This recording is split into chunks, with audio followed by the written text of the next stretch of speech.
మాసపు శుక్రవారమున తల్లి వరలక్ష్మి శ్రద్ధకని శుభవ్రతమును సేతుము తల్లి వరలక్ష్మి.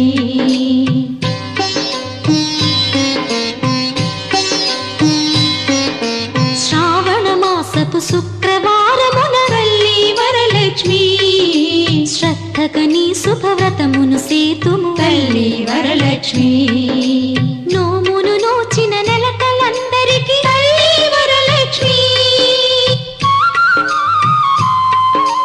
నోమును నోచిన నెలకలందరికీ తల్లి వరలక్ష్మి. ఐదో తనమును అనుగ్రహింతువు తల్లి వరలక్ష్మి. తల్లి వరలక్ష్మి తల్లి వరలక్ష్మి.